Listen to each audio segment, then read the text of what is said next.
Olá, queridos irmãos e amigos, aqui estamos uma vez mais para uma nova recapitulação da lição da Escola Sabatina. Já entramos na lição número 6, estamos mais ou menos a meio do trimestre e mais uma vez conto com a colaboração da minha querida mulher que me ajuda e que nos vai ajudar mais uma vez, portanto, a compreendermos estes vários testemunhos sobre Jesus. Como onde reparar, na lição 4 nós vimos alguns testemunhos. Aliás, já na semana passada também já tínhamos visto testemunhos, mas na lição 4 nós vimos testemunhos de Cristo como o Messias e particularmente um deles foi o testemunho de João Batista e hoje vamos novamente voltar ao testemunho de João Batista e vamos ver outros testemunhos que pessoas deram, portanto, acerca de Jesus. Vou pedir à minha mulher se não se importa de começar com uma oração para que o Espírito de Deus nos possa guiar na compreensão deste assunto tão importante. Muito bem, vamos orar então. Querido Deus e nosso amado Pai, muito obrigada, Senhor, por mais uma vez nos dar esta oportunidade de nos podermos reunir à volta da Tua Palavra, dos ensinamentos que deixaste para cada um de nós, que verdadeiramente, Senhor, o Teu Espírito nos assista, o mesmo Espírito que inspirou estes homens a escreverem estas palavras vindas de Ti. Amém. Que seja Ele, Senhor, que continue a revelar-nos a Tua vontade, as Tuas orientações, os Teus ensinamentos para a nossa vida, Senhor. Amém, Senhor. Te agradecemos por esta luz que é a Tua Palavra, Te agradecemos por um dia termos tido o conhecimento dela e, Senhor, ajuda-nos a ser Teus instrumentos para que muitos mais possam também receber esta bênção que é o conhecimento de Jesus através da Palavra. Amém, Senhor. Senhor. Fica connosco, inspira-nos, abençoa-nos com todos aqueles que vão escutar e refletir junto connosco também. Que sejas Tu, Senhor, que nos uses, sejas Tu, Senhor, que nos inspires e que possa ser uma bênção este momento à parte, refletindo e estudando a Palavra de Jesus. Amém, Senhor. Fica connosco, abençoa-nos em nome de Jesus. Amém. Amém. Muito bem, então o título desta lição é Mais Testemunhos sobre Jesus e efetivamente, portanto, nós temos aqui mais outros relatos no Evangelho de João sobre testemunhos que foram dados acerca de Jesus e nós vamos voltar a falar do testemunho que João Batista deu sobre Jesus. É verdade que João Batista aqui entra numa fase em que ele quer, por assim dizer, diminuir, como ele próprio diz em João 3,30, convém que ele cresça e que eu diminua, ele quer diminuir. No entanto, nesta fase do ministério de Jesus, João ainda não tinha saído completamente de cena, ainda não tinha sido preso, depois ele vai ser preso e, como sabemos, portanto, essa prisão vai terminar, portanto, em martírio, ele vai ser morto e ele vai dar então mais testemunho de Jesus. Milu, não sei se queres fazer alguma introdução, senão íamos já para o texto de domingo, o texto bíblico de João 3, 25 a 36, e eu pediria para leres, e à medida que nós vamos lendo, vamos comentando, tá bom? Ou se quiseres comentar. A João, capítulo 3. E a partir do versículo 25 e até ao versículo 36. Muito bem.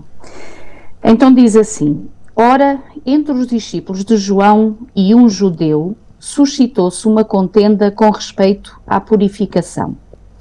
Foram ter com João e lhe disseram: Mestre, aquele que estava contigo além do Jordão, do qual tens dado testemunho, está batizando e todos lhe saem ao encontro.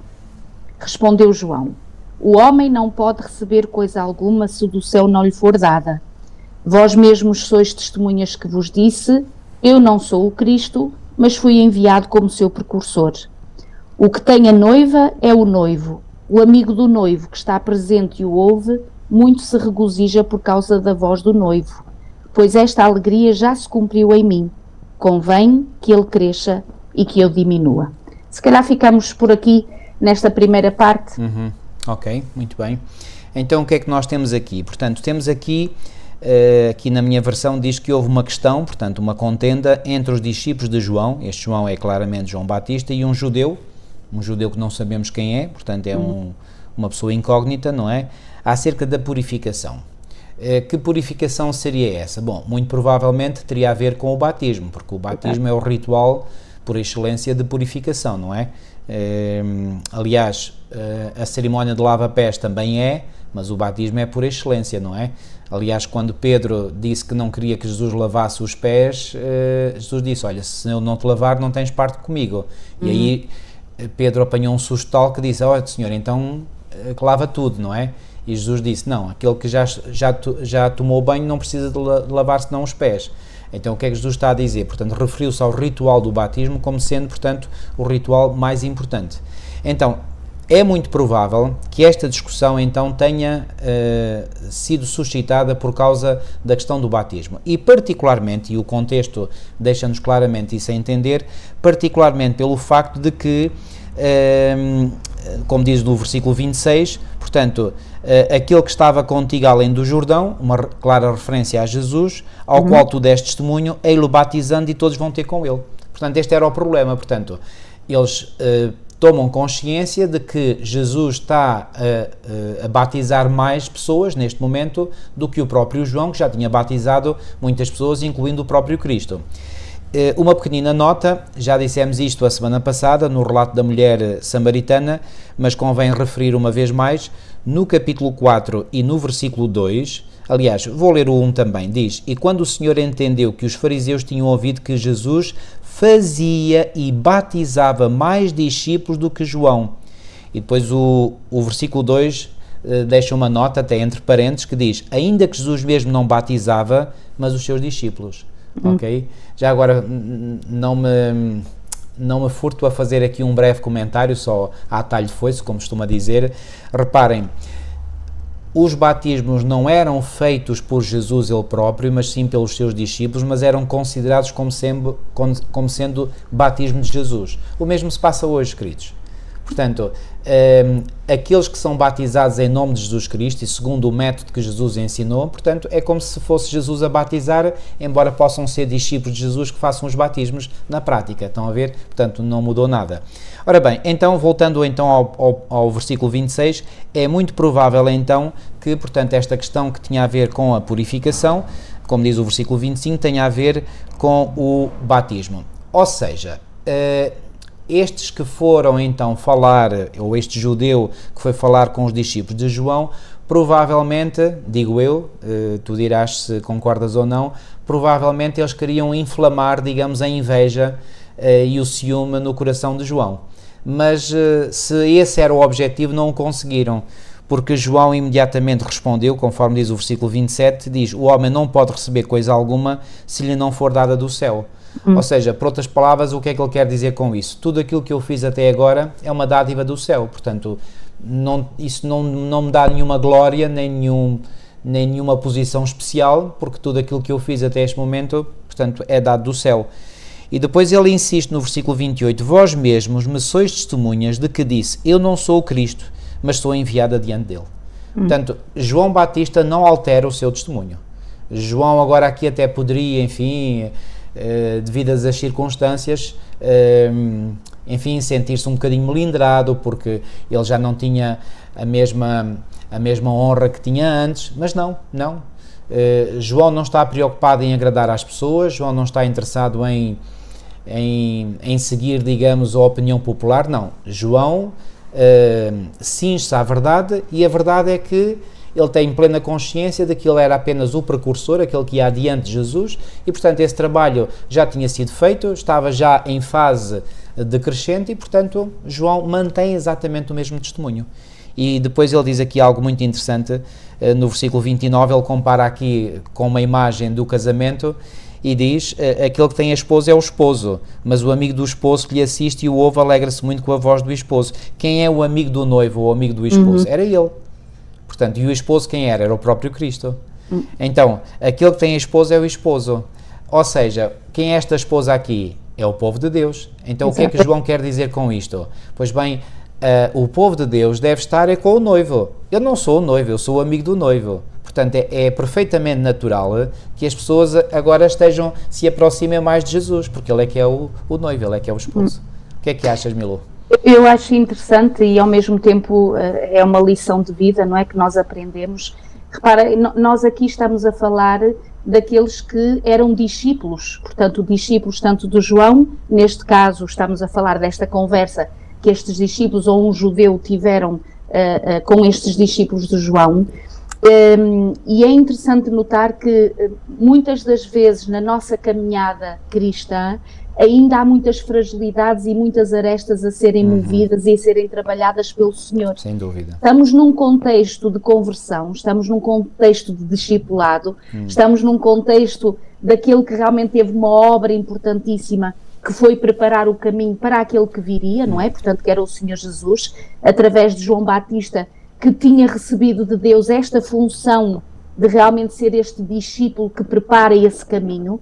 Mas entre aqueles que são o povo do Senhor, não estamos livres de, infelizmente, o inimigo plantar no nosso coração sentimentos e formas de estar e de pensar que nem sempre são da vontade do Senhor.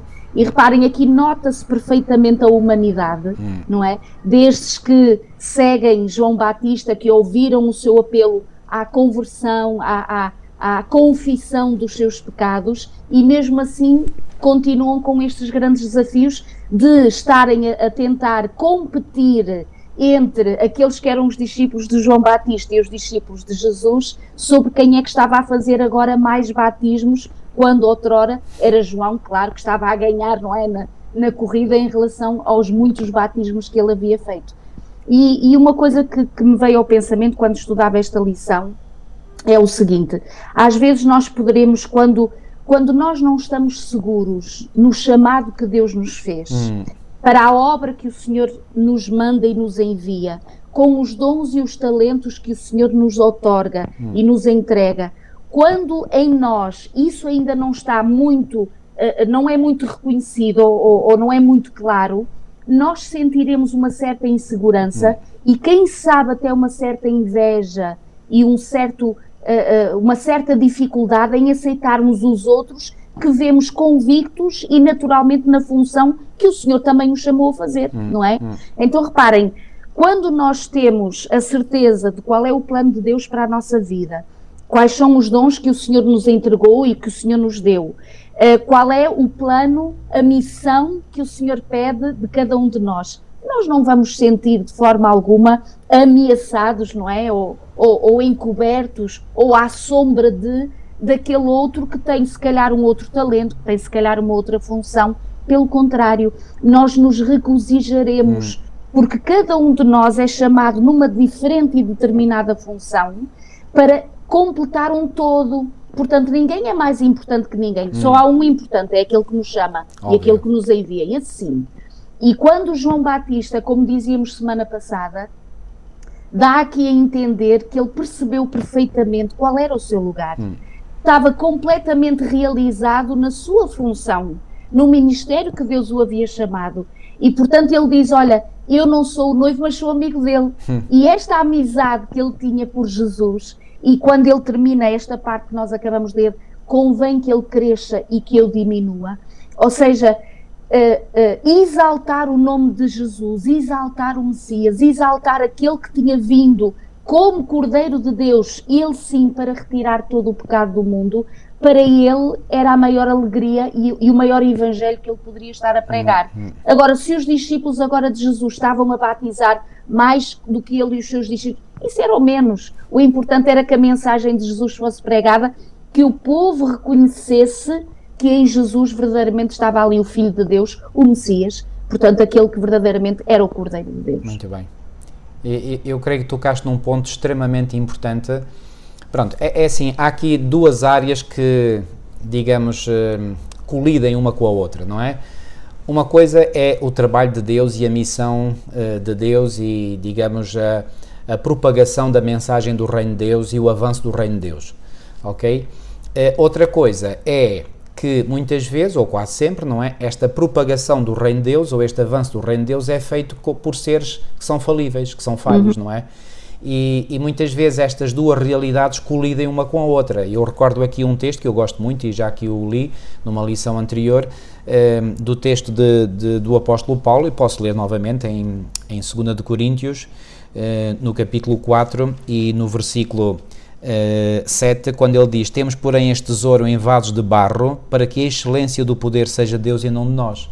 Exato. Então, aquilo que está em nós, através do conhecimento da palavra de Deus, através da ação do Espírito Santo em nós, isso é divino, isso é de origem divina, não tem a ver connosco. Outra coisa é os vasos, os instrumentos pelos quais essa mensagem passa ou chega até outros, através de vasos que são impuros, que são vasos de barro, quebráveis, não é? Fracos, toscos, não é?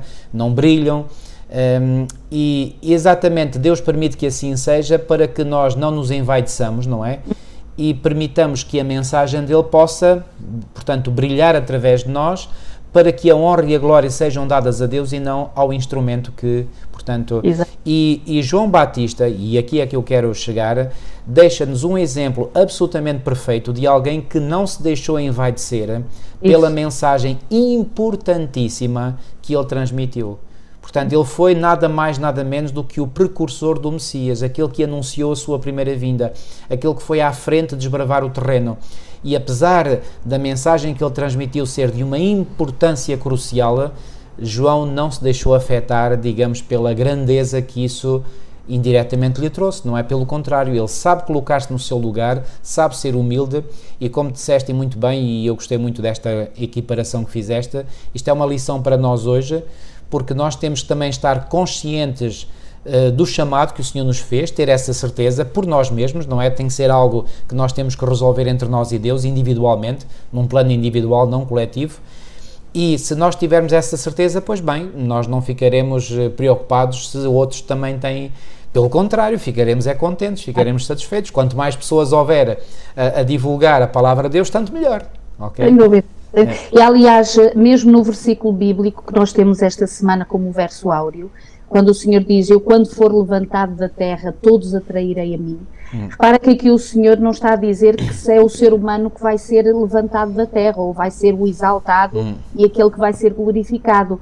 O Senhor Jesus, ao ser levantado da terra, o que é que isto quer dizer? Claro que tinha a ver com a sua crucifixão, não é? Claro. Portanto, que iria acontecer, mas hoje o Senhor Jesus ser levantado da terra e as pessoas serem as pessoas atraídas para Ele, passa pelo desempenho de um coração convertido ao Senhor, que leva as pessoas aos pés de Jesus e aos pés da cruz. Muito bem. Portanto, o nosso desempenho missionário, a nossa entrega a Jesus, a nossa partilha da palavra de Jesus, não vai trazer glória sobre nós, não é essa a intenção, mas vai trazer a glória ao Senhor Jesus, àquele que é capaz realmente de resolver os problemas, de levar as pessoas a pensarem no que é certo, a tomarem as decisões e as escolhas certas. Portanto, quando o Senhor é levantado da terra através de uma vida de contrição, de coração, de humildade, então o Senhor está a ser levantado da terra e está a atrair as pessoas a Ele. Portanto, nós levamos as pessoas a serem, no fundo,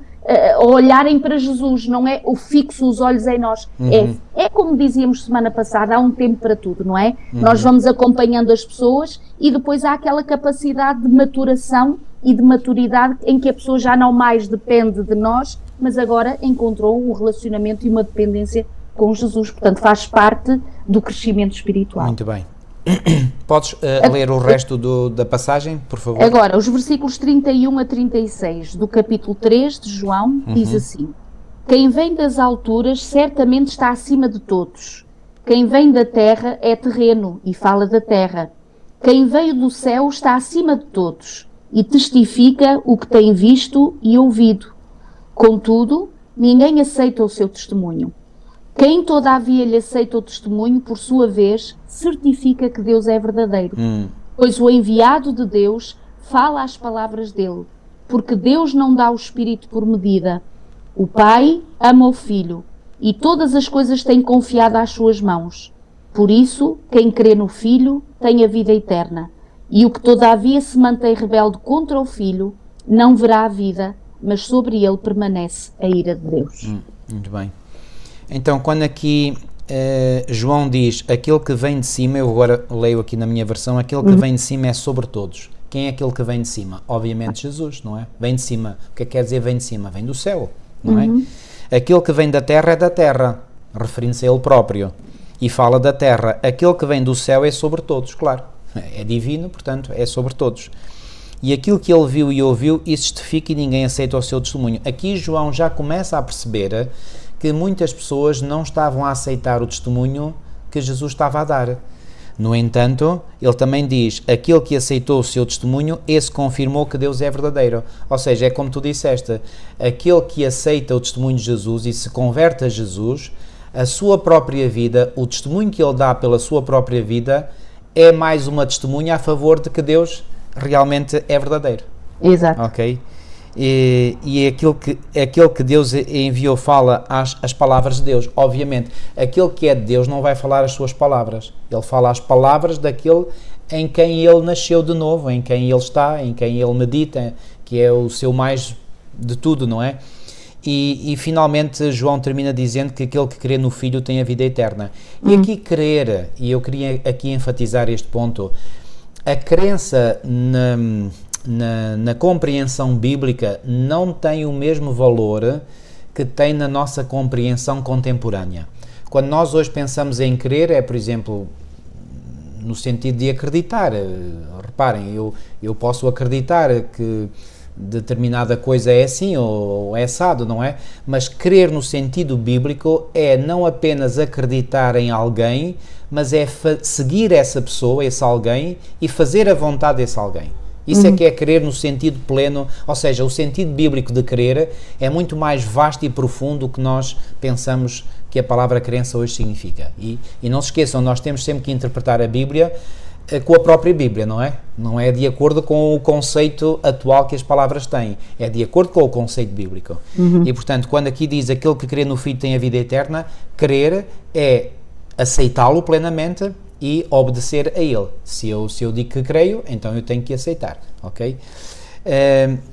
Algum comentário mais, Milu? Não, é só esta vontade e esta necessidade que João Batista tem de novamente levar os seus ouvintes àquela que era a mensagem fulcral do seu próprio ministério.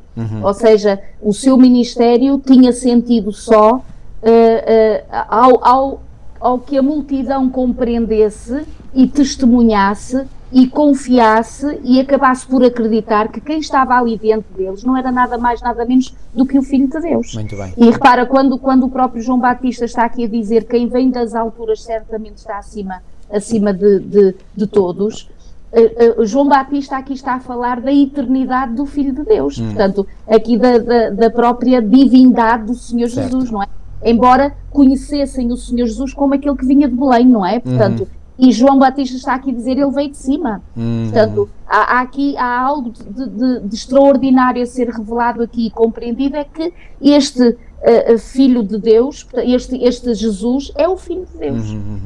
E, portanto, mais uma vez João Batista não perde esta oportunidade que realmente aqueles que tentaram desviar os seus sentimentos ou os seus pensamentos para criar ali uma hostilidade entre João Batista e o próprio Jesus, pelo contrário, João Batista está bem seguro naquilo que é a sua missão e aproveita esse momento para confirmar ainda uma vez mais que está ali patente e está diante daquele que é o Filho de Deus.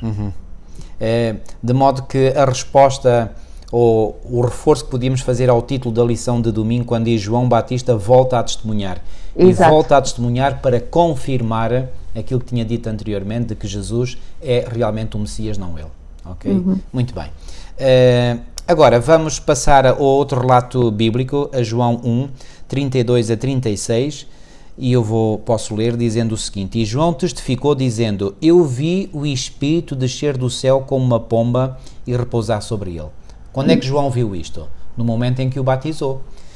Se nós formos, por exemplo, a Mateus 3,16, vem lá, portanto, em Mateus 3,16, o relato do batismo, e diz assim: E, sendo Jesus batizado, e foi batizado por quem? Precisamente por João Batista, saiu logo da água, e eis que se lhe abriram os céus, e viu o Espírito de Deus descendo como pomba e vindo sobre ele.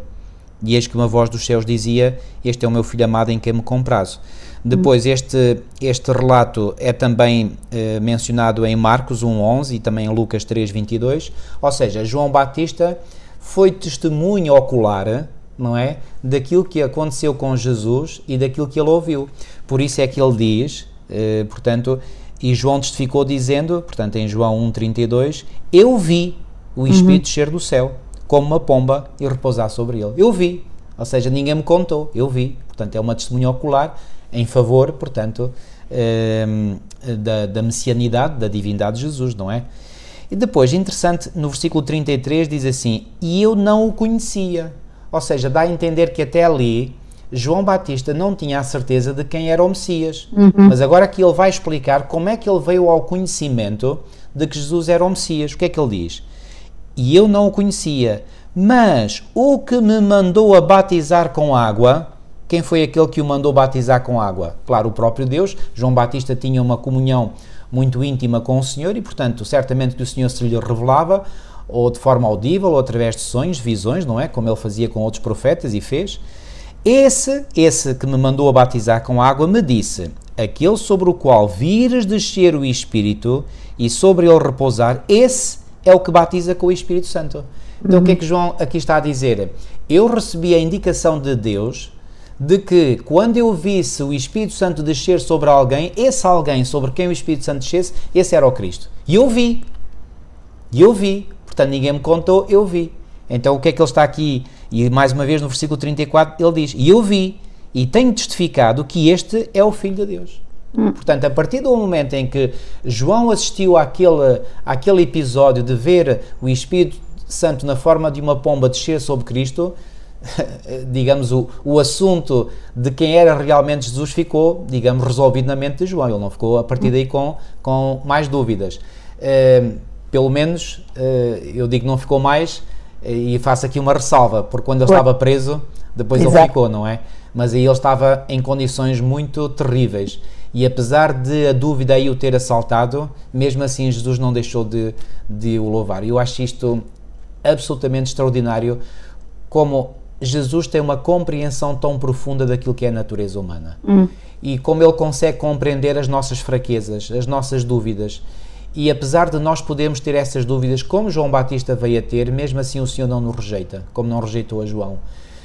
Contanto que, enfim, nós, a seu tempo, permitamos que, enfim, essas dúvidas sejam esclarecidas. E deixem-me ler ainda aqui mais os versículos 35 e 36. Deixa-me só fazer um comentário força. nestes breves versículos que tu acabaste de ler.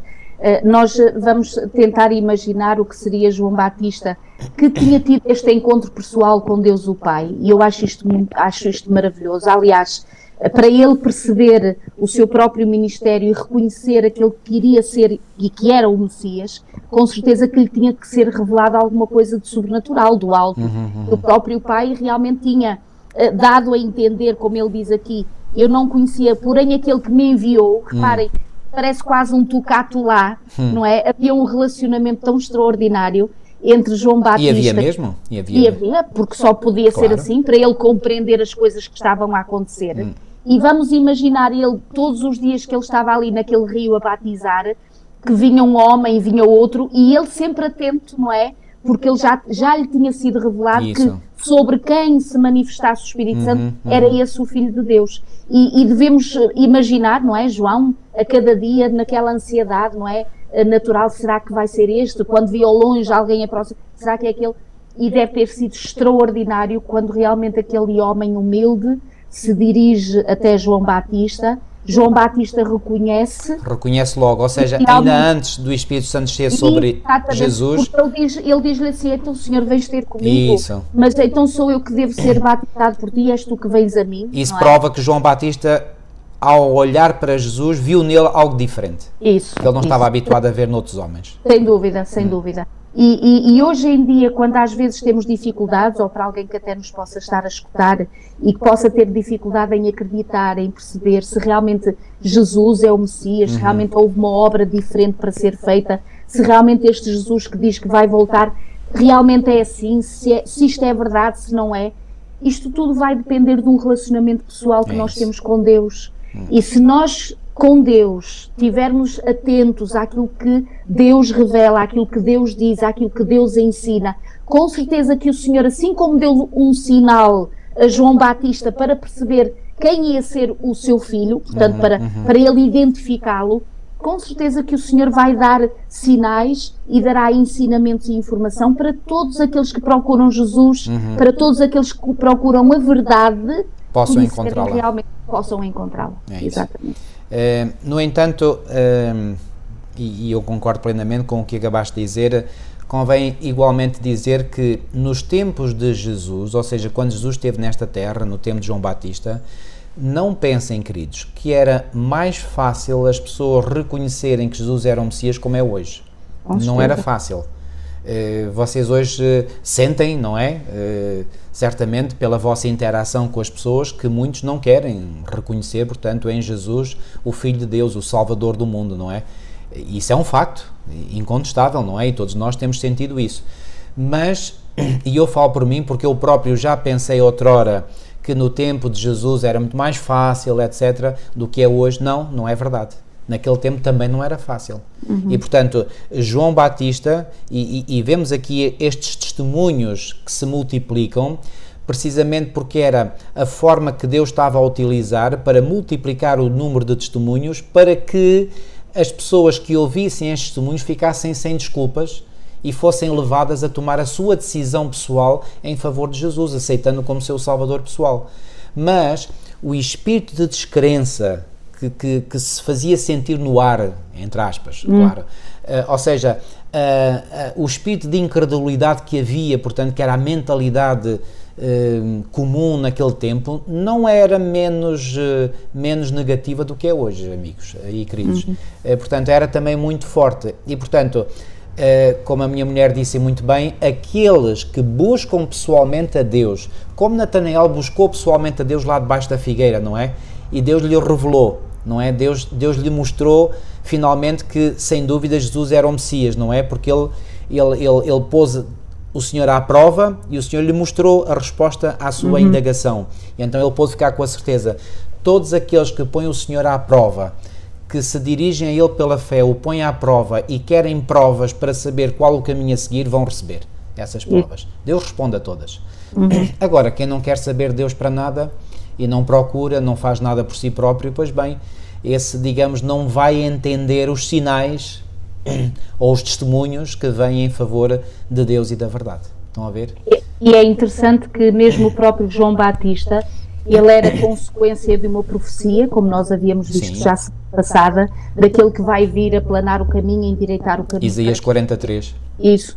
E repara, um dos desafios, como tu disseste e bem, do facto de o povo de então não estar preparado para receber o Messias, era o seu desconhecimento da palavra. Isso mesmo. Ou seja, da Bíblia Sagrada de então. E particularmente das profecias messiânicas. E das profecias messiânicas, ou seja, as pessoas estavam tão confusas, estavam ignorantes em relação à própria palavra. Ela tinha sido substituída por tantas tradições, tantas formas de ser e de estar, tantas teorias, filosofias, de viver uma religião, que as pessoas estavam mesmo confusas, sem poder identificar os verdadeiros sinais. Então reparem, hoje não é diferente. Não é diferente, não. Hoje em dia há muita confusão, há muita, em nome de Deus diz-se muita coisa e pratica-se muita coisa. Isso mesmo. E também como outrora, nós temos necessidade de ir à palavra. Isso. E a palavra é que nos vai ajudar a identificar os verdadeiros sinais, o verdadeiro ensinamento, para compreendermos o que verdadeiramente é, perdoe-me a repetição, a verdade e quem é realmente Jesus e as coisas que o Senhor Jesus ensinou. Portanto, nós temos que ir à base, nós temos que ir como os de Bereia, não é? Como o Senhor indicava, que eles ouviam as coisas, o que era dito, e iam para casa e iam confirmar se na Sagrada Escritura era isso que estava escrito ou não. Isso mesmo. E nós devíamos de fazer... ter esse espírito beriano. E a ter este espírito beriano, esta disciplina, porque isto é uma questão de sobrevivência, queridos. Sobrevivência espiritual. Muito bem. Porque na questão espiritual há tantas orientações, tantas filosofias, tantas ideologias, tantos erros que estão a ser fomentados como sendo a verdade. Só esta peneira, que é a palavra de Deus, é realmente capaz de lançar as coisas que não são corretas, deixá-las cair e nós nos segurarmos à verdade. Talvez alguns se perguntem, e eu já ouvi muitas pessoas a perguntar-se, mas porquê que há tanta confusão no mundo? Porquê que coisas tão simples se tornam tão confusas? Oh, queridos, não podem esquecer que há um mentiroso e pai da mentira. Então, e ele é que é o responsável por criar a confusão através das mentiras que ele cria, e ele cria intencionalmente, repito, intencionalmente, ou seja, ele não mente, digamos, por descuido, não, ele mente com intenção, com o propósito determinado de enganar mesmo. Ok? Para desviar as pessoas do caminho da salvação, de encontrarem verdadeiramente em Jesus, mas um Jesus liberto de falsas ideias, de conceitos erróneos, de encontrarem nesse Jesus o verdadeiro Salvador para as suas vidas. Então o diabo faz este trabalho sujo, que é sujo, sem dúvida, não é? E portanto lança muita confusão. E era bom que houvesse aqui uma barreira clara e distintiva entre o mundo cristão e o mundo não cristão, e fora do mundo cristão, claro, nós aí estaríamos, digamos, aceitaríamos, entre aspas, a realidade de que existem muitas mentiras, mas muitos têm dificuldade em reconhecer que mesmo dentro do mundo cristão, ou seja, mesmo dentro da cristandade, daqueles que professam ser seguidores de Cristo, há também enganos. Porque Satanás engana e, sobretudo, tenta enganar aqueles que querem ser seguidores de Jesus. É esta a realidade. Muito bem, vamos avançar e podemos agora ir para o próximo texto e vamos a João 6, 51 a 71. Nós já tínhamos na lição 2 visto descrito a alimentação dos 5.000 e como isso foi um sinal importantíssimo da divindade de Jesus. Mas agora vamos ver que a coisa não correu muito bem, não é? Depois desse milagre ter ocorrido. E em João 6, e eu vou só recordar primeiro aqui o versículo 15. Não se esqueçam que é isto é que vai, digamos, fazer a diferença, não é? O versículo 15 de João 6 diz: sabendo, pois, Jesus que haviam de vir arrebatá-lo para o fazerem rei. Portanto, os judeus esperavam um Messias que os viesse a libertar do domínio de Roma.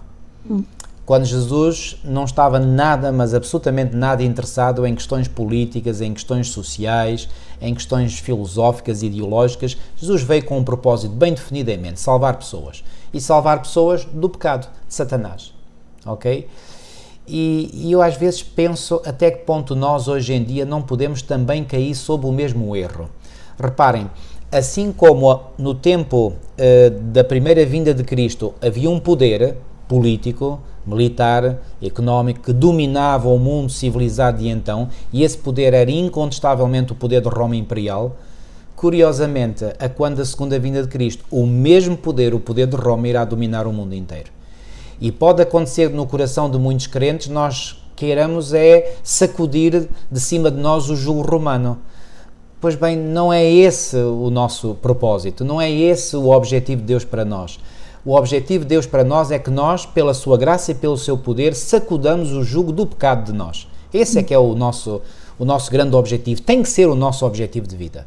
Quanto ao poder de Roma, fiquem tranquilos que Deus se encarregará de pôr as coisas em ordem quando Ele achar por bem e vai colocar segundo a profecia bíblica.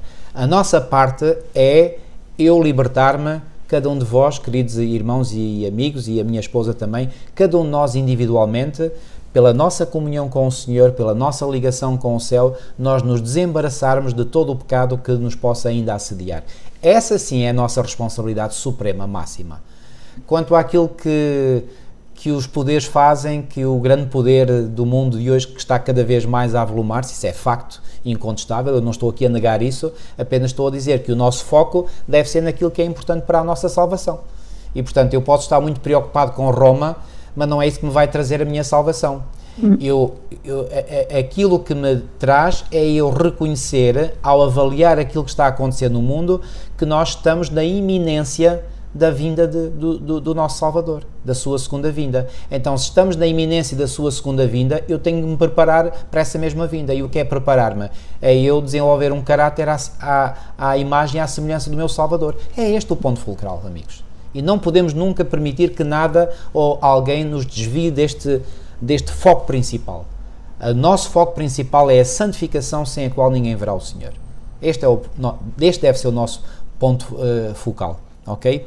Muito bem, vamos então à passagem, portanto, Milu, podes ler então? Vou ler o versículo 51 para agora, sim, até o 59, está bem? Ok. Então Jesus, naquele contexto, portanto, depois da multiplicação dos pães, ele diz: eu sou o pão vivo que desceu do céu, se alguém dele comer viverá eternamente, e o pão que eu darei pela vida do mundo é a minha carne. Disputavam, pois, os judeus entre si, dizendo: mas como pode este dar-nos a comer a sua própria carne? E respondeu-lhe Jesus: em verdade vos digo, se não comerdes a carne do Filho do Homem e não beberdes o seu sangue, não tendes vida em vós mesmos. Quem comer a minha carne e beber o meu sangue tem a vida eterna, e eu o ressuscitarei no último dia. Pois a minha carne é verdadeira comida, o meu sangue é verdadeira bebida. Quem comer a minha carne e beber o meu sangue, permanece em mim, e eu nele. Assim como o Pai que vive me enviou, e igualmente eu vivo pelo Pai, também quem de mim se alimenta, por mim viverá. Este é o pão que desceu do céu, em nada semelhante àquele que os vossos pais comeram, e contudo morreram. Quem comer este pão, viverá eternamente. Estas coisas disse Jesus, quando ensinava na sinagoga de Cafarnaum. Bom, Jesus ensinou estas verdades de forma muitíssimo direta, não é? Mas a maioria das pessoas que ouviu este sermão, Milu, não gostou nada do sermão. Não gostou, e eu acho interessante, ainda há pouco, quando tu estavas a referir essa questão, portanto, do que é que deve ser verdadeiramente o nosso objetivo. E para desenvolver esse caráter e crescer à imagem e semelhança de Jesus, nós precisamos de nos alimentar. E de nos alimentar daquilo que verdadeiramente venha da parte de Deus. Ora bem. Então repara, mais uma vez o Senhor vai usar uma determinada circunstância, vai usar aspectos físicos da vida, do dia a dia, como era a questão do pão, não é? Portanto, eu acho muito interessante que a questão do pão é tão importante, e era tão importante, e nós reconhecemos isso, à sobrevivência humana, que o Senhor vai usar exatamente este símbolo para dizer: eu sou o pão que desceu.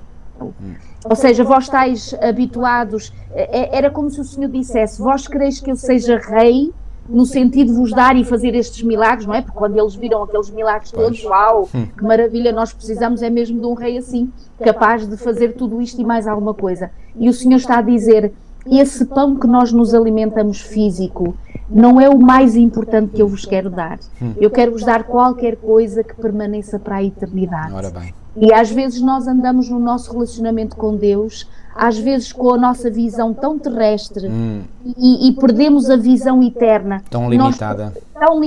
Nós suplicamos ao Senhor que realmente nos dê o pão, nos dê o comer, o que beber, e não é nada de errado. O Senhor tem tomado conta de nós e Ele fala. Mas não deve ser a coisa prioritária. Porque o Senhor diz: buscai primeiro o reino de Deus e a sua justiça, e todas as outras coisas, o pão físico, o alimento, a veste, o trabalho, o relacionamento, vos serão acrescentados.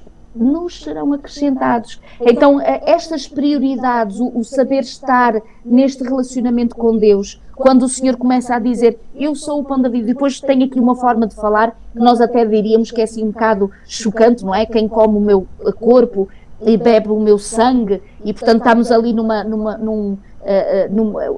são fortes as palavras, certo, que o Senhor quer dizer, e é verdade que alguns até têm deturpado este ensinamento quando, por exemplo, estamos na Santa Ceia, não é? No lava-pés, a tomar esse pão que não tem fermento, ou a beber esse sumo que não tem fermento também, e os nossos irmãos católicos apostólicos romanos acharem que aquilo é mesmo o pão e é mesmo o sangue, a chamada transubstanciação dos símbolos, quando o Senhor apenas está a dizer que é apenas os símbolos, não tem nada de mesmo o corpo do Senhor ou o seu sangue, não é? Portanto, é uma simbologia. E o Senhor aqui está a dizer: quem comer a minha carne, beber o meu sangue, permanece em mim e eu nele. E eu achei esta frase, sobretudo entre todas aquelas que nós lemos dos versículos: quem de mim se alimenta, por mim viverá. E isto é maravilhoso. Nós temos que ter cuidado. Estamos a alimentar de que fontes? Nós estamos a ir buscar o conhecimento, inclusive de Deus, dizemos nós, de que fontes? Isso. Porque o Senhor aqui está a dizer: quem se alimenta de mim viverá. Isso. Ou seja, nós teremos uma vida espiritual, nas outras áreas da nossa vida também, de sucesso. Quando eu digo sucesso, de vitória espiritual, porque às vezes nós passamos por aflições, porque o Senhor não o diz e não omitiu isso, mas esse sucesso espiritual, essa vitória espiritual, vai vir em consequência do nosso alimento que é Jesus todos os dias. É o alimento espiritual, é a palavra do Senhor Jesus, é a oração com Ele, é a reflexão, é o hino de louvor. E às vezes, queridos, se admiram de estarem frágeis, de estarem desanimados, de que todos nós passamos por dificuldades, sem dúvida. Mas se eu não me estou a alimentar diariamente do Senhor, mais fácil é o inimigo me derrotar, mais fácil é eu cair e desanimar, mais fácil é eu temer diante de coisas horríveis e angustiantes que acontecem na minha vida, porque o alimento não está a ser um alimento forte, não é? E para uma batalha nós temos que estar fortes. E nós estamos numa batalha espiritual, nós estamos num grande conflito. E o Senhor está a dizer que a única forma de nós superarmos, de podermos vencer aquele que investe contra nós, não somos nós, é Jesus em nós que tem o poder. Então, se eu não convido Jesus e não passo tempo com Ele e não bebo e como dele, que é da sua palavra, nós nunca conseguiremos vencer o grande conflito. Claro, não é isso mesmo, é isso mesmo. Agora, o restante dos versículos, de 60 a 65. 71, até ao 71. Exato. Nós agora vemos que, portanto, Jesus é abandonado por muitos discípulos, não é? Excepto aqueles que eram do seu círculo mais íntimo, não é? E aí vai ter muita importância a confissão de Pedro, não é? E realmente o versículo 60 diz: muitos, pois, dos seus discípulos, muitos, não foram poucos, muitos, pois, dos seus discípulos, ouvindo isto o quê? Portanto, o sermão que Jesus tinha acabado de pregar na sinagoga em Cafarnaum, disseram: duro é este discurso, quem o pode ouvir? Não gostaram. Isto faz lembrar enfim, faz lembrar que hoje também há pessoas que não gostam de ouvir certos sermões, sobretudo se os sermões tocam, digamos, naquilo que é essencial, não é? Nós não gostamos, irmãos e amigos, é verdade, mas quando nós ouvimos algo que não apreciamos, nós deveríamos ter esta postura: será que pelo facto de eu não gostar, isso não pode até ser um sinal de que isto é importante para mim? Porque as coisas importantes normalmente nós não gostamos. Porquê? Porque essas coisas importantes implicam quase sempre um sacrifício da nossa parte. E nós não estamos muitas vezes dispostos a fazer esses sacrifícios. E, portanto, como não estamos dispostos a fazer os sacrifícios, o que é que acontece? Nós não fazemos sacrifício e, portanto, não nos tornamos participantes daquelas bênçãos que o Senhor nos quer outorgar. Um exemplo muito simples. Quando o jovem rico foi ter com Jesus e Jesus lhe disse, ou lhe propôs algo para ele fazer, eu pergunto: isso era um sacrifício que o jovem rico tinha que fazer, sim ou não? Claro que era. E ele esteve disposto a fazer esse sacrifício de vender tudo o que tinha, dar aos pobres para depois seguir a Jesus? Não, não estava disposto. E, portanto, se afastou de Jesus triste. Esta é a razão porque muitos destes discípulos também se afastaram, porque eles perceberam, eles não eram, desculpa a expressão, não eram parvos, eles perceberam claramente que aquilo que Jesus tinha enunciado implicava um sacrifício da sua parte. Jesus também foi muito claro ao dizer: se alguém quer vir após mim, ou se alguém quer ser meu discípulo, o que é que ele deve fazer? Toma a sua cruz, negue-se a si mesmo, toma a sua cruz e siga-me. Então, esta negação de si mesmo implica um sacrifício. Não tenho a menor dúvida sobre isso. Não vale a pena estarmos aqui a brincar com as palavras para edulcorar as coisas. Não. Implica uma negação do eu. E o que é essa negação do eu? Reparem, entre aquilo que o Senhor me propõe, ou seja, a vontade de Deus e a minha vontade, há inerentemente um conflito. Porque as duas vontades opõem-se entre si. Paulo, por exemplo, ele foi claro ao dizer em Gálatas 5,17 que o Espírito milita contra a carne e a carne milita contra o Espírito, porque se opõem entre si. Portanto, a minha vontade e a vontade de Deus opõem-se uma à outra, ok? E, portanto, ou é uma que vence a outra, ou é o inverso. Portanto, ou é a vontade de Deus que vence a minha vontade, ou é a minha vontade que vence a vontade de Deus. Mas quando é a minha vontade que sobrepõe à vontade de Deus, o resultado é catastrófico para mim.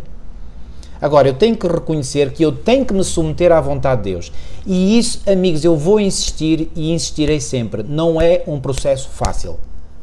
Nós temos que negar o eu, e a negação do eu é a coisa mais difícil que cada um de nós tem que viver ou passar. É algo muito, muito, muito, muito duro. Negar o eu, portanto, é dizer, não, eu sei que a vontade de Deus é melhor e, portanto, eu quero seguir a vontade de Deus. Mas para seguir a vontade de Deus, eu tenho que me opor à minha inclinação natural, às minhas paixões, aos meus desejos carnais, porque eu quero satisfazer as minhas paixões, eu quero satisfazer o meu apetite, eu quero, enfim, fazer a minha vontade. E quando muito, há aqueles que procuram fazer assim um tipo de acordo, não é, entre Deus e a sua vontade. Não funciona. Ou temos de estar de um lado ou do outro. Por isso é que há aquela mensagem, por exemplo, à igreja de Laodiceia que diz, oxalá fosses frio ou quente, não é? Morno, quer dizer, estar ali, querer estar no meio caminho, não é? Fazer, em algumas coisas, a vontade de Deus, mas noutras eu faço a minha vontade. E assim a gente faz aqui Não, isso não funciona. Portanto, nós temos que estar claramente ou de um lado ou do outro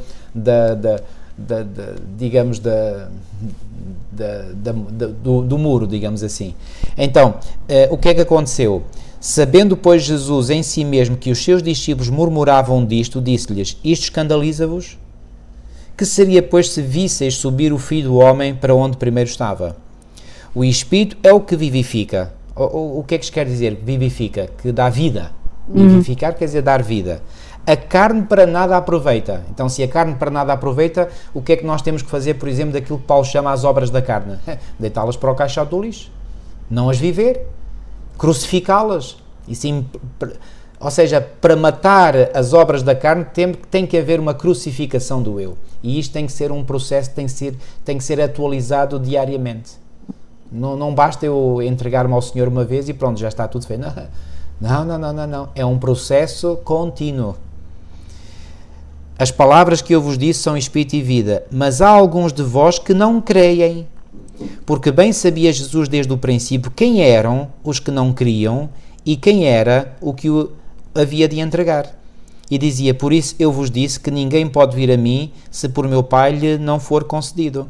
Desde então, versículo 66, muitos dos seus discípulos tornaram para trás e já não andavam com ele. E destes muitos dos seus discípulos que tornaram para trás, eram aqueles que, como eu li há pouco no versículo 15 deste mesmo capítulo 6 de João, queriam, portanto, arrebatá-lo para o fazerem rei. E por isso, Ellen White, por exemplo, tem um capítulo no livro Desejar Todas as Nações, onde ela coloca como título A Crise na Galileia. Porquê que surgiu esta crise? Porque as expectativas foram inicialmente muito fortes em relação a Jesus. Ele era o tal rei que podia ir com os exércitos, não é? Se houvesse mortos entre os exércitos, ele ressuscitaria os mortos. Se houvesse feridos, curaria os feridos. Quando se esgotasse as provisões, ele multiplicava o que ainda restava e, portanto, poderiam continuar com alimento. Então, era o rei perfeito na concepção deles. Estamos aqui a falar, amigos, de concepções mentais completamente diferentes. Portanto, as pessoas tinham uma concepção de quem era o Messias completamente diferente da realidade de quem o Messias realmente era. E aqui a preocupação de Jesus é tentar que a mente das pessoas se abra à realidade. Isto é um processo muito difícil.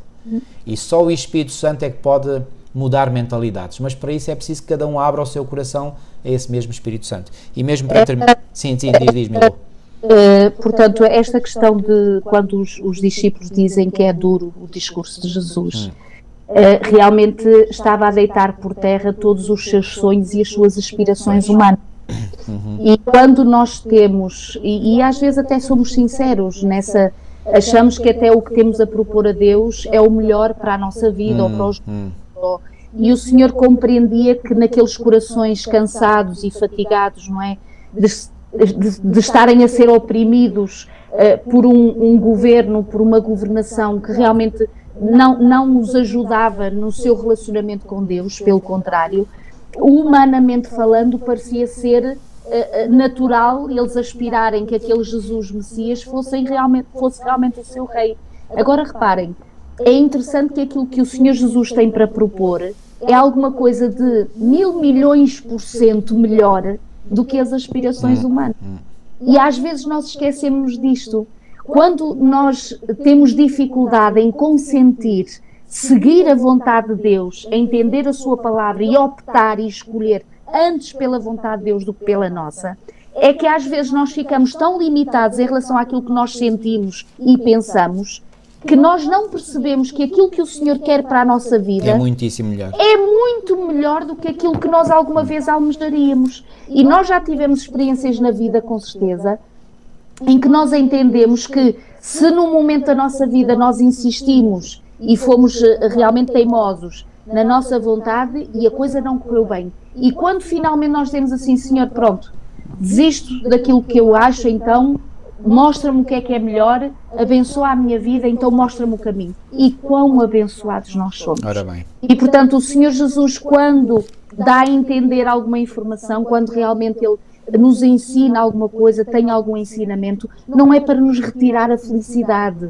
é exatamente para nos dar, porque Isso. a felicidade só está com o autor dela. Ora bem. E o autor dela é o Senhor Jesus, o nosso Criador, Ora bem. não é? Então, longe do Criador, longe dos seus ensinamentos, não há verdadeira felicidade. Não. Há vislumbres de alegrias humanas ou de paixões humanas. Mas isso é uma mera utopia. Sem dúvida, é efêmero, é passageiro, não é real. Porque a verdadeira felicidade era isto que o Senhor Jesus já na altura estava a dizer. Não é nesta terra que se encontra, é na eternidade. Pois. Então o Senhor veio já preparar para dizer, eu vou, mas voltarei outra vez. Porque o objetivo é estar connosco por toda a eternidade. Não era só naquela passagem, pouco tempo que passou entre os seres humanos. E sabes, Milu, decorrente daquilo que tu disseste, nós devemos ter muita atenção na forma como oramos. Porque nós podemos ir ao Senhor em oração levando os nossos planos para que Ele os aprove. E o Senhor pode dizer, mas olha, vamos imaginar algo muito concreto. Nós apresentamos, por exemplo, 2 propostas ao Senhor e dizemos, Senhor, é isto ou é aquilo? Ou seja, é A ou é B? Imagine o Senhor dizer, olha, mas nem é A nem é B. Nem é A nem é B. Querem um exemplo bíblico? Por exemplo, no livro de Atos dos Apóstolos, quando já depois, portanto, da ascensão de Jesus ao céu, eles quiseram escolher alguém para o lugar de Judas Iscariotes, como sabem, portanto, saiu do ministério por opção dele, não é? E depois acabou por se suicidar. Nunca termina bem, quando nós saímos do ministério ao qual o Senhor nos chamou. Por isso é que Jesus disse, e está escrito em Lucas 9,62, aquele que põe a mão no arado e olha para trás não é apto para o reino dos céus. Isto é algo muito solene, muito Embora sério. ele autopropôs, não é? Portanto, Exatamente, não foi chamado, é verdade. Então, aqui, portanto, eles procuraram encontrar alguém, portanto, para o lugar de Judas Iscariotes, e em Atos, no capítulo 1, e no versículo 23 diz, e apresentaram 2, José, chamado Barsabás, que tinha por sobrenome o Justo, e Matias. E orando disseram, tu, Senhor, conhecedor dos corações de todos, mostra qual destes 2 tens escolhido. Só apresentaram 2. Para que tome parte neste ministério e apostolado de que Judas se desviou para ir para o seu próprio lugar. E lançando-lhes sortes, caiu a sorte sobre Matias. Nem diz que foi a resposta de Deus. Foi sortes que eles lançaram. Mais à frente, no mesmo livro de Atos dos Apóstolos, nós encontramos, em Atos 9, no versículo 15, disse-lhe, porém, o Senhor, falando com Ananias, que estava na cidade de Damasco, capital da Síria, ainda é hoje, disse-lhe, porém, o Senhor, vai, porque este, referindo-se a Saulo, é para mim um vaso escolhido para levar o meu nome diante dos gentios e dos reis e dos filhos de Israel. Nós só vemos o nome Matias mencionado no capítulo 1 do livro de Atos. E o livro de Atos, como sabem, portanto, é um relato dos eventos, dos feitos da igreja primitiva. Não encontramos mais o nome de Matias. O que é que nós podemos concluir? Que verdadeiramente aquele que veio substituir Judas Iscariotes foi Saulo. E esse foi escolhido por Deus, não pelos homens. Amigos, muito cuidado quando nós apresentamos 2 opções ao Senhor. Pode não ser nenhuma dessas opções. Reparem que quando Saulo é interpelado pelo Senhor, ele não diz, ó Senhor, faça isto ou faça aquilo. Ele apenas diz, Senhor, que queres que eu faça? E essa deve ser a nossa oração. Cuidado ao levarmos as propostas já pré-fabricadas ao Senhor. Eu apresento a pré-proposta A ou a pré-proposta B e digo, Senhor, qual destas 2? E o Senhor pode dar como resposta, olha, nenhuma nem outra, eu tenho algo muito melhor para ti. Mas para isso eu tenho que estar de mente aberta e de coração aberto e dizer, Senhor, que queres que eu faça? Senhor, para onde queres que eu vá? Então aí o Senhor mostra algo que pode nunca ter passado pela minha mente antes. Estejam abertos à influência do Espírito.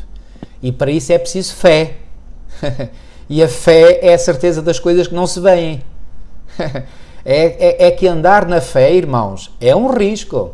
É uma caminhada de alto risco. Pelo menos nós assim sentimos muitas vezes, porque é caminhar no invisível, mas é o único sítio seguro, é o único caminho seguro a percorrer, é o caminho da fé. Ok? Então, pronto, fecho aqui este parênteses. Já agora, uma das coisas importantes também que vem aqui neste relato que já tinhas lido, eu devo imaginar a tristeza de Jesus neste versículo 66 que leste, quando percebe que muitos discípulos o abandonam e já não andam mais com ele. E para nós, portanto, quando até vivemos essa experiência, tínhamos um amigo ou o que fosse e por alguma razão a pessoa nos deixou ou nos abandonou e já mais não quer saber de nós, a tristeza que isso é e como isto deve ter ferido e magoado o coração de Jesus, e tanto que ele, quando no versículo 64 que lias há pouco, ele diz: há descrentes entre vós. Ou seja, havia pessoas que estavam a seguir Jesus, mas que não criam em Jesus. Claro, sim. Estavam ali, e há pessoas que podem ter o nome de Jesus nos seus lábios e não crer em Jesus. Exatamente. E, portanto, esta questão de Jesus ter percebido e levar aquelas... Foi, no fundo, uma sacudidura, não é? Para que o Senhor... Exatamente. Eles próprios se confrontassem Isso com mesmo. os seus próprios pensamentos, as suas formas de estar e de ser e de achar, e eles próprios, no fundo, acabam por tomar esta decisão: olha, não quero mais isto discurso é realmente muito, muito duro para mim, não quero mais isto. Isto aqui mostra também, quando Jesus não diz aqui, o Senhor Jesus gritou e foi correr atrás deles e disse: por favor, não vão embora, não está nada escrito daqui sobre isso. Porquê? Porque o Senhor respeita a liberdade de escolha de cada um. E o Senhor Jesus estava entre o seu povo, a manifestar as obras de Deus, a fazer os tais sinais para que as pessoas confirmassem que realmente ele era o Filho de Deus, mas o Senhor respeita a liberdade de cada um. E se o Senhor Jesus, e eu pensei isto ao ler novamente esta parte da Bíblia, o Senhor Jesus, que era tão perfeito e tão extraordinário e tão poderoso no seu testemunho, na sua forma de viver, na sua coerência entre aquilo que fazia e aquilo que dizia, mesmo assim, muitos não quiseram nem o aceitaram e alguns até o abandonaram. Porque é que nós nos admiramos que muitas pessoas rejeitam a palavra do Senhor? Ora bem. Sabem, queridos? E que o abandonam. E que o abandonam. E que um dia dizem crer, mas depois já não creem mais. Portanto, o coração humano não muda. Nada há de novo debaixo do sol, não é? Como o Senhor costuma dizer. Então nós não nos devemos desanimar, devemos, como o Senhor, respeitar a escolha, a decisão de cada um e não perder as oportunidades de poder falar dele. O resto entreguemos ao Senhor. Se calhar uma pessoa que hoje abandonou ou que hoje não crê, amanhã pode fazê-lo. Amanhã pode voltar, amanhã pode ir. E mesmo que não volte, claro, podemos, e há legitimidade para ficarmos tristes, claro, não é? Com a decisão dessa pessoa, mas nada podemos fazer, claro, porque eu não posso levar ninguém ao colo para o céu, como eu costumo dizer, nem ninguém me pode levar ao seu colo, a mim, para o céu. Portanto, cada um tem que fazer a sua própria caminhada. Isso é algo que é assim que Deus estabeleceu e, portanto, cada um tem que fazer a sua caminhada. Não há salvação por procuração, ok? O que é que eu quero dizer com isto? Enfim, por exemplo... antigamente e ainda hoje há casamentos por procuração em que uma pessoa pode representar um cônjuge, não é? Pois bem, na salvação não há isso. Não há salvação por procuração, portanto cada um tem que fazer a sua própria escolha. Individual, nós não somos salvos coletivamente, em grupo, nós somos salvos individualmente. E portanto o que é que aconteceu? Aqui houve muitos que realmente tornaram para trás, já não andavam com ele.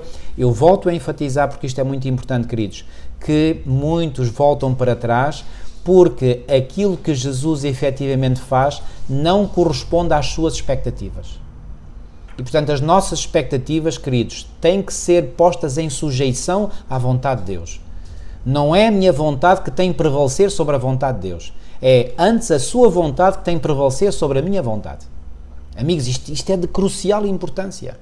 Nós não podemos achar que isto é uma coisa de só menos importância. Não, não é. O jovem rico não submeteu a sua vontade à de Jesus e por isso ele afastou-se triste. E olhem que não há nada no relato bíblico que nos diga que Jesus foi atrás dele. Ok? Portanto, Jesus deixou. Claro, ficou triste. Claro que sim. Jesus ficou triste quando estes o deixaram. Claro que sim.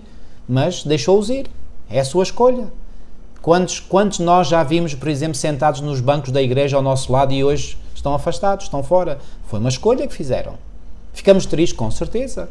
É legítimo termos essa tristeza? Com certeza. O que é que podemos fazer? Bom, eu muitas vezes penso, muitos desses que hoje não estão nos bancos da igreja, eles conhecem o caminho de volta ao lar. E, portanto, sabem como voltar. Então, e se não voltam, quem é o problema? De quem é a responsabilidade? Isso também não nos tira a oportunidade e a responsabilidade de que, se surgir uma oportunidade que Deus nos dê, de poder novamente dar um abraço a esses queridos que já estiveram entre nós e sem não dúvida. estão, não é? Mas sempre, tendo em mente que a decisão última é da pessoa. Com certeza. Mas é interessante que depois no versículo 67, depois Jesus vai ter aqui uma pergunta que faz para com os 12 também. Vai interpelar aqueles do seu círculo mais íntimo, não é? E podes ler, Milu, podes ler. Então perguntou Jesus aos 12, porventura quereis também vós, outros retirar-vos? Assim como aqueles foram, quereis vós ir também? Isso. Reparem, novamente o Senhor deixa a liberdade. Ora bem. Eles estão ali não é por imposição, nem é forçados. Eles estão ali porque atenderam a um convite. E o Senhor quer que eles ali continuem a estar por livre e espontânea vontade. Porque o amor, o verdadeiro amor e o verdadeiro relacionamento só desabrocha na liberdade. Claro. Portanto, nenhum relacionamento pode sobreviver quando há imposição de alguém que faz parte desse relacionamento. O amor e a imposição são incompatíveis entre si. Sem dúvida. Um não coabita com o outro. Portanto, onde a coação, a imposição, a obrigação é colocada, o amor desaparece. Sem dúvida. E onde o amor reina supremo, a coação, a obrigação, a imposição tem que desaparecer. Uma coisa não é compatível com a outra. E, portanto, aqui Jesus é como se ele quisesse confirmar a escolha dos seus discípulos, não é? Que eles pudessem confirmar se queriam continuar com ele ou não. E o que é que eles disseram? Pelo menos o porta-voz deles. Exato. O Simão Pedro não é que era sempre aquele que tinha logo a primeira palavra para dizer, mas ele aqui é muito genuíno quando diz: Senhor, mas para quem iremos? Pois. Tu tens as palavras da vida eterna e nós temos querido e conhecido que tu és o Santo de Deus. Reparem, aqui Pedro, se é capaz de dizer estas palavras, é porque ele tinha um relacionamento com Jesus, ele já havia experimentado o verdadeiro relacionamento com Jesus, ele já havia vivido grandes coisas com este Jesus, ele já havia visto grandes coisas com Jesus e ainda vai aprender grandes coisas com Jesus para a frente, mas neste momento da sua vida, ele diz: para quem é que nós iremos? Pois eles confrontavam-se com a igreja de então, com a oferta de então, com aqueles que proclamavam dizer ter a verdade e as regras e os pontos todos e mais alguns. Mas para quem iremos nós, não é? É como essas citações, não é? Na lição de sexta-feira. Exato, eu aproveitava para ler já estas citações da lição de sexta, quando diz assim: para quem iremos nós? E deixa-me dizer que eu sempre me emociono quando leio esta resposta que Pedro deu, não é? Porque, como tu disseste, Pedro estava a ser muito genuíno, muito sincero, e portanto ele disse aquilo que lhe ia no coração. Mas, senhora, qual é a alternativa? Não existe alternativa, ok? E Ellen White, comentando isto, diz: os mestres de Israel eram escravos do formalismo. Os fariseus e saduceus mantinham uma disputa contínua entre si. Isto vemos claramente isto nos Evangelhos. Deixar Jesus era cair entre homens apegados a ritos e cerimónias e ambiciosos, que procuravam a sua própria glória. Não a glória de Deus, mas a sua própria glória, que é exatamente o oposto do verdadeiro discipulado. Os discípulos tinham encontrado mais paz e alegria desde que tinham aceitado Cristo do que em toda a sua vida anterior. Pudera? Como voltariam para os que desdenhavam e perseguiam o amigo dos pecadores? Gosto muito desta expressão que Ellen White usa para referir-se a Jesus, o amigo dos pecadores. Queridos, Jesus é o amigo dos pecadores. E nós também devemos ser amigo dos pecadores, não para convivermos no pecado deles, não para vivermos o pecado deles, mas para lhes apresentar aquele que é o amigo por excelência dos pecadores, que os pode salvar precisamente dessa vida de pecado. Jesus não é amigo dos pecadores para dar palmadinhas nas costas e dizer: podes continuar nessa vida, estás muito bem. Não, é exatamente para dizer o oposto. Olha, eu sou teu amigo e porque sou teu amigo eu quero que tu saias dessa vida. E eu vou-te dar o poder para tu te desembaraçares dessa vida em que tu estás metido, onde tu estás enterrado até quase ao pescoço. Desde há muito tempo que aguardavam o Messias, agora ele tinha vindo e portanto eles tinham a certeza disso, que estavam na presença do Messias. Não podiam afastar-se da sua presença para irem para aqueles referindo-se aos líderes religiosos, que procuravam tirar a sua vida, a vida de Jesus, e que os tinham perseguido a eles discípulos, por se tornarem seus seguidores. Para quem iremos nós? Não dos ensinos de Cristo, das suas lições de amor e misericórdia, para o seio da incredulidade e perversidade do mundo. Enquanto o Salvador era abandonado por muitos que tinham testemunhado as suas obras maravilhosas, reparem, não eram pessoas que estavam na total ignorância, já tinham conhecimento de quem Jesus era e do que ele era capaz de fazer. Pedro exprimia a fé dos discípulos, por isso é que eu disse, ele foi o porta-voz dos discípulos, porque aquilo que Pedro disse era também aquilo que sentiam, embora não tivessem dito, os outros discípulos, à exceção de Judas Iscariotes. E por isso vem aqui uma menção no final deste capítulo 6 de Judas Iscariotes. Pedro exprimia a fé dos discípulos, tu és o Cristo. O próprio pensamento de perder esta âncora das suas almas enchia-os de medo e de sofrimento. Estar privado de um Salvador era andar a flutuar no mar negro e tormentoso. Isto vem escrito por Ellen White nos Já Todas as Nações. Então fica claro que, portanto, aqui eles perceberam que não havia alternativa. Olha, amigos, permite-me aqui introduzir um pequenino parênteses. Eu já fui confrontado muitas vezes ao longo da minha vida, do meu ministério, com a possibilidade de poder fazer uma outra alternativa. Aliás, pouco tempo depois do meu batismo, eu já contei este meu testemunho, não vou aqui estar a contar novamente, eu tive a forte dúvida se me tinha batizado na igreja verdadeira. E depois eu tomei a decisão, claro, eu acredito hoje, na altura não tinha essa consciência, mas hoje acredito que o Espírito Santo colocou esse desejo no meu coração, eu quis estudar a Bíblia de ponta a ponta, de capa a capa, e assim fiz, para descobrir que aquilo que eu descobri na Bíblia eram os ensinos oficiais da minha igreja. Então, já tive muitos convites e tudo para sair desta igreja, e eu, sempre no meu interior, eu penso aquilo que Pedro pensou, e vou para onde? Qual é a alternativa? Não há. Simplesmente não há. Não há. Porque esta igreja, a Igreja Adventista do Sétimo Dia, não digo isto com qualquer orgulho, com vaidade, não. É por uma fortíssima investigação que tenho feito ao longo de anos e anos da minha vida. Já lá vão 40 anos. E essa investigação me levou à convicção plena e segura de que a verdade presente para este tempo só há uma igreja que a possui, e essa igreja é a Igreja Adventista do Sétimo Dia. E por isso, o meu compromisso para com Cristo passa também pelo meu compromisso para com a sua igreja. E a sua igreja é, como diz no Novo Testamento, a coluna e o baluarte da verdade. Então, qual é a igreja que hoje possui a coluna e o baluarte da verdade? Não há duas nem três, só há uma. E eu acredito que a igreja verdadeira, aquela que tem mesmo a verdade para este tempo, é a Igreja Adventista do Sétimo Dia. E por isso, eu não posso abandonar esta igreja, por muitos problemas que eu vejo que existem nesta igreja, claro que existem, mas os problemas não me devem incomodar a mim. Já basta os meus problemas, não é? Que eu tenho que resolver com o Senhor, não é?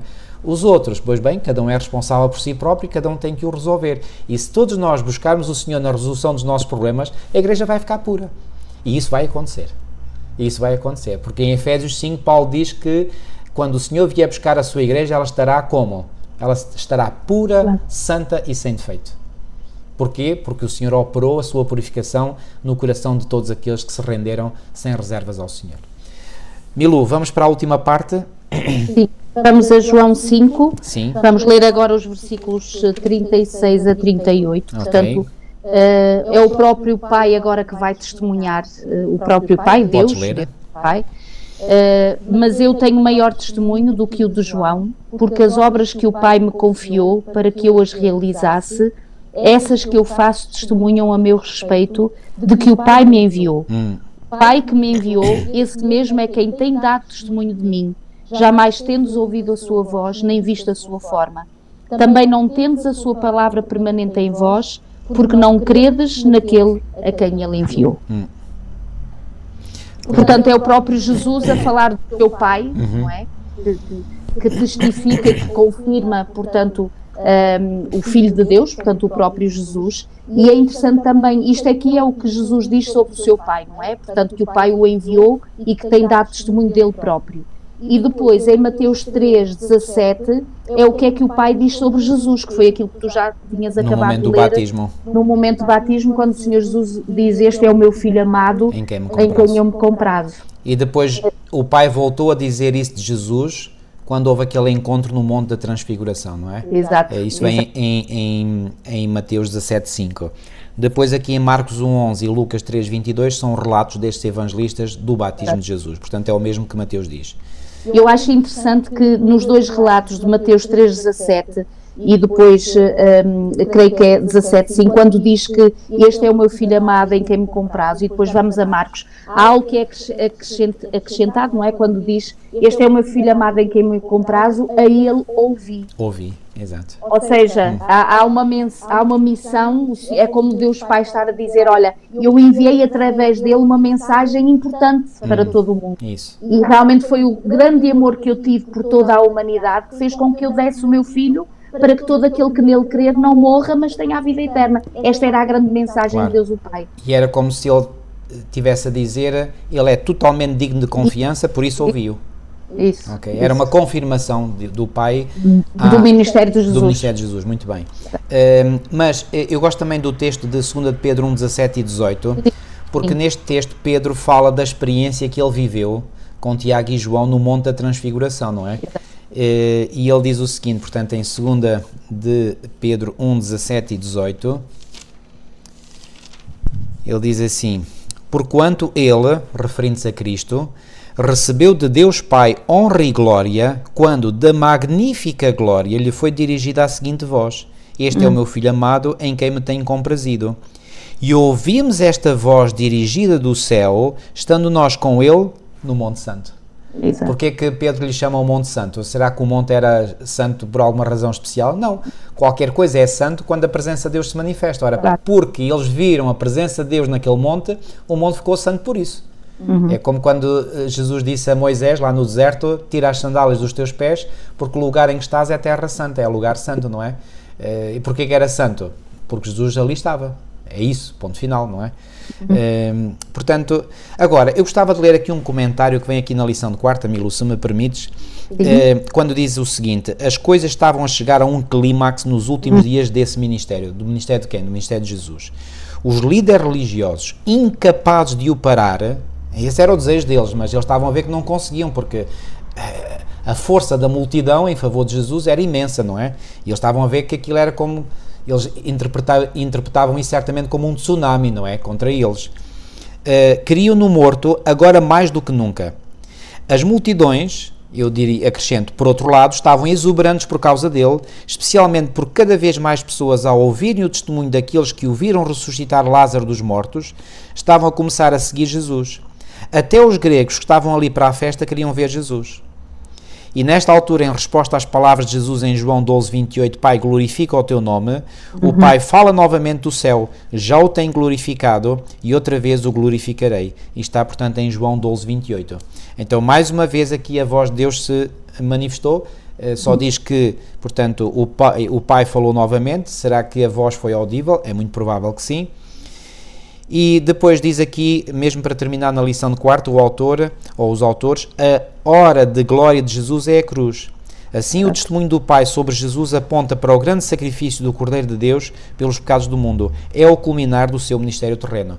E quando Jesus se dirige para o seu clímax no ministério da terra, o que é interessante aqui ver é que, claramente, há dois campos que estão cada vez mais definidos, quer um, quer o outro. Portanto, havia um campo que estava claramente definido contra Jesus e havia outro campo que estava claramente definido por Jesus. E porquê que eu estou a enfatizar isto? Porque no tempo do fim será exatamente a mesma coisa. Ellen White até diz, introduzir-se-ão divisões na igreja, desenvolver-se-ão dois partidos. Dois partidos. Não há 3 nem 4, haverá 2 partidos. Uns estarão claramente por Deus e pela sua verdade e outros estarão contra Deus ou contra a sua verdade. E aí se cumprirão as palavras que vêm, por exemplo, profetizadas em Malaquias, mesmo no final do Antigo Testamento, em Malaquias no capítulo 3, onde o profeta, em visão profética, disse isto. É claro que isto que Malaquias aqui escreveu e que eu vou ler, já se cumpriu em outras épocas, nomeadamente nesta época que estamos aqui a falar, o clímax do ministério de Jesus Cristo, mas irão cumprir-se novamente no clímax da história humana, que é Malaquias 3:18. Então vereis outra vez a diferença, há uma diferença entre quem? Entre o justo e o ímpio, entre o que o serve, entre o que serve a Deus e o que o não serve. Ou seja, esta segunda parte, ou última parte do versículo, é como se fosse uma repetição do que é dito anteriormente. Eu volto a ler. Vereis outra vez a diferença entre o justo e o ímpio. Quem é o justo? O justo é aquele que serve a Deus. Quem é o ímpio? É aquele que o não serve. Estão a ver como é que nós podemos ser justos? Servindo a Deus, fazendo a sua vontade, sujeitando-nos à sua vontade. Volto a dizer, é um processo fácil? Não é. Mas ai daquele que não se sujeita à vontade de Deus. Esse não vai tornar-se justo. Aquele que verdadeiramente será pronunciado justo pelo céu é aquele que se submete à autoridade absoluta de Deus. Sujeita-se, trabalha, luta, esforça-se para se sujeitar à vontade de Deus, negando o seu eu, negando a sua vontade. E para isso ele precisa muito do apoio do Espírito Santo.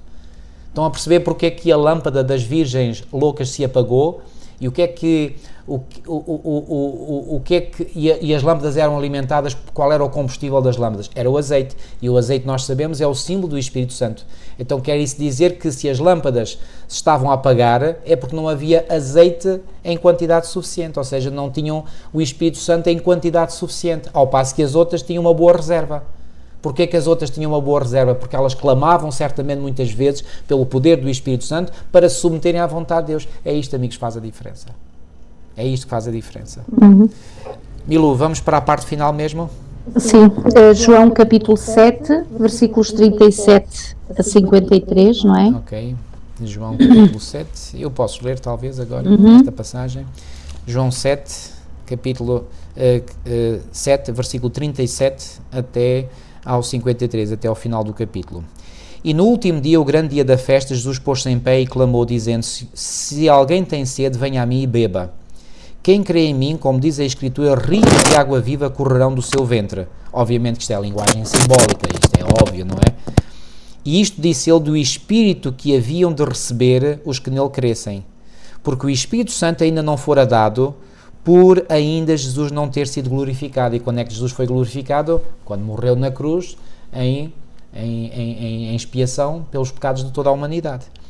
Então muitos da multidão, ouvindo esta palavra, diziam, verdadeiramente este é o profeta, aquele profeta a que Moisés tinha referido em Deuteronômio 18 e que é mencionado aqui na lição de quinta, Deuteronômio 18, 15 a 19.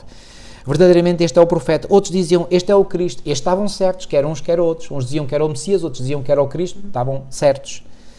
Mas diziam outros, estes eram do contra. Estão a ver? Portanto, estão a ver os dois grupos aqui. Ok?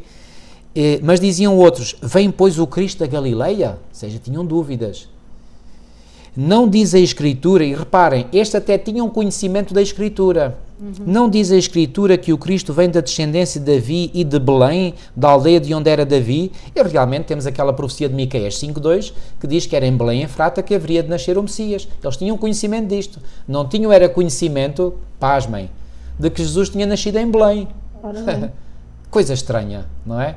O que é que isto mostra? Que eles não estavam muito familiarizados com Jesus. Porque se estivessem familiarizados, saberiam que Jesus tinha nascido em Belém, apesar de ser chamado Nazareno, porque viveu a maior parte do tempo em Nazaré e não em Belém. Aliás, em Belém nasceu, esteve lá há pouco tempo e foi logo levado para o Egito pelos seus pais. Ok? Versículo 43. Assim entre o povo havia dissensão por causa dele.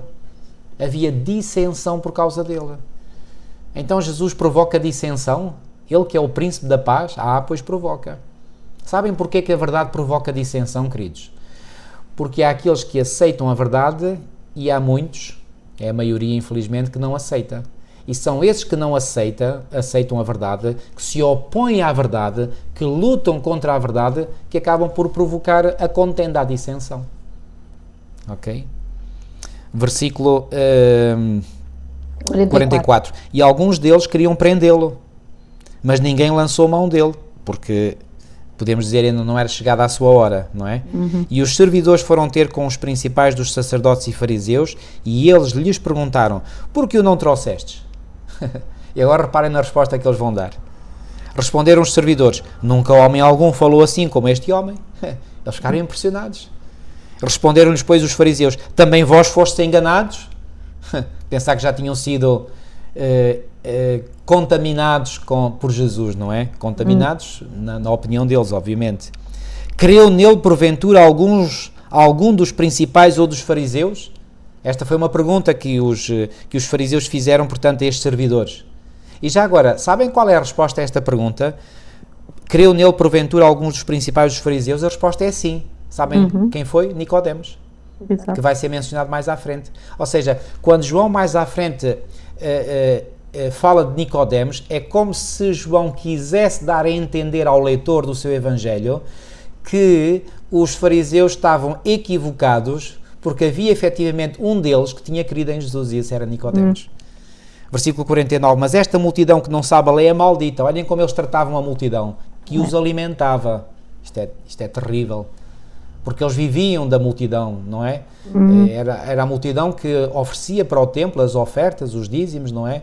E eles diziam mal da multidão. Porquê? Porque a multidão não estava de acordo com as suas crenças. Isto é terrível, amigos. Quando um líder se opõe ou está contra a multidão, só porque a multidão não está de acordo com as suas crenças. Agora lá está a introdução por João de Nicodemos, versículo 50. Nicodemos, que era um deles de quem? Dos fariseus. O que de noite fora ter com Jesus, ele põe aqui entre parênteses, disse-lhes, porventura condena a nossa lei um homem sem primeiro o ouvir e ter conhecimento do que faz? Responderam eles e disseram, és tu também da Galileia? Isto foi claramente uma pergunta feita assim, digamos, de forma desprezível, claramente, não é? Examina e verás que da Galileia nenhum profeta surgiu. No entanto, apesar de eles terem dado esta resposta rude para com Nicodemos, o que é certo é que o argumento de Nicodemos fez o seu efeito e o capítulo 7 termina com o versículo 53 dizendo, e cada um foi para a sua casa. Ou seja, o Sinédrio tinha-se reunido para culparem Jesus, para o prenderem, mas como ainda não tinha chegado o tempo de Jesus, o que é que aconteceu? Pois bem, aquilo deu em nada. Ok? E Jesus pôde prosseguir o seu ministério. Ok. Eu creio que aqui neste versículo, quando há pouco tu falavas, portanto, no versículo 39, isto ele disse com respeito ao Espírito que haviam de receber os que nele crescem, pois o Espírito até aquele momento não fora dado, porque Jesus não havia sido ainda glorificado. Eu creio que isto se refere igualmente também quando o Senhor Jesus ascende aos céus e só aí é derramado o Espírito Santo. Portanto, 10 dias depois da sua ascensão é que é derramado no dia de Pentecostes.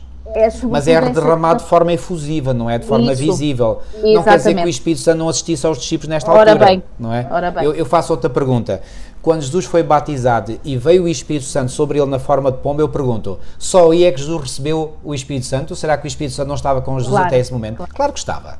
Só que aí foi derramado em maior medida. Porquê? Porque Jesus estava para iniciar o seu ministério público e, portanto, precisava de uma dotação maior, permitam-me esta expressão, de uma dotação maior do Espírito Santo para levar a bom termo o seu ministério terreno, porque ele iria receber muita oposição, iria ter que ajudar muitas pessoas e, portanto, ele precisava de estar bem armado.